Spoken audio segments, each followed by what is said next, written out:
Hi guys, in deep learning experiment 2, the topic of this experiment is regression. In this model, first we import a libraries we need, numpys and pandas that which help us to handle and organize the data. Scikit-learn gives us the tools to split the dataset, scale it and fetch the built-in California housing dataset. With the help of housing dataset, we are going to predict the house price based on the size and the building, uh, how long does the building takes from the beginning, and all these were predicted using a regression model. Uh, First of all, after importing all the libraries, we are running it. Then we need to import a TensorFlow and Keras model libraries which are used to build and train our neural network. We also import layers like dense and optimizers like Adam, Adam and dense, which help control how the model learns. Then next we load the dataset, that is nothing but California housing dataset. This dataset has information about houses in California.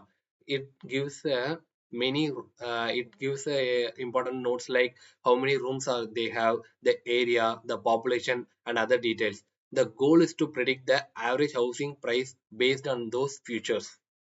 Now we put x into a two variables. We put data into two variables, that is nothing but x contains the input features and y contains the target. X and y are two data in which x is a input feature and y is a target, that is nothing but a price prediction of a housing data set. Then we split. After that, we split the data into two parts: training and testing dataset. In training dataset, here 80% of the dataset is used for training and 20% is used for testing. This helps us to check how well the model performs on the data that has not been seen. Now we scale. Now we scale the data using a standard scaler. Scaling means we make all the future values smaller and bring them into a similar range. Within a range, we are making it 0 to 1 or etc. So here, no one future dominates the other. This is the advantage that we are going to get after prediction. We fit the scalar on the training data and then apply it to both the training and testing sets. Now we start building the neural model. Yeah. After that, we split the data into two parts: training and testing data using a train test split. Yeah. Here 80% of the data is used for training and 20% is used for testing. Now we scale the data using a standard scaler. Scaling means we make all the future values smaller and bring them into a similar range. Now we start building the neural network model. We use a sequential model, which means layers are added one after another. The input layer tells the model how many futures to expect. In this case, a future, 8 future. See here, therefore 8 futures are available, and we use a dense activation function, dense model. The input layer, the first layer, dense layer, which has a 64 neurons, and it uses an activation function called ReLU that help the model learn nonlinear relationship. The second dense layer has 32 neurons with ReLU activation, which helps the model refine its understanding, rechecking the model that it is activated properly or not. After that, now we start building the neural model. We compile the model.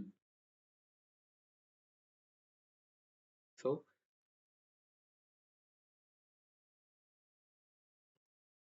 now we use the Adam optimizer, which adjusts the learning rate automatically. The loss function is mean square error, which measures how far the model prediction and from the actual price.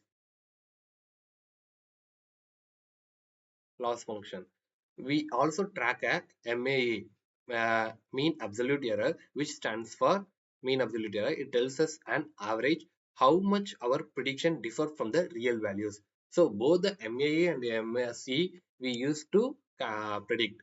Then we train the model using a fit function. We train the model using a fit function. Now it's running. We train it for 10 approach, meaning it goes through the training data 10 times. 10 times the whole training process will repeat. We also keep aside 10% of the training data for validation. Apart from this, we also keep apart for 10% to check a validation. Then we so the model can check its progress after each round. The verbose equal to 0. It means it hides the detailed training output. If 0 means you cannot see the training process. If it's a 1 means you can see the training process. After training, we print. So I just give an example. If it's a 1, we can see the training process. See, all the training process are going on.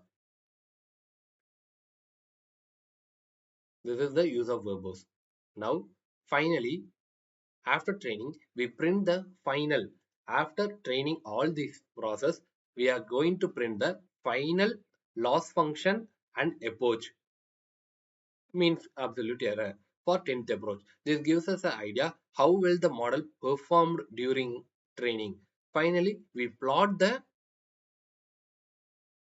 we plot two lines, the training loss and validation loss across all approach. If it goes down smoothly and stay close together, then it means the model is learning and not overfitting.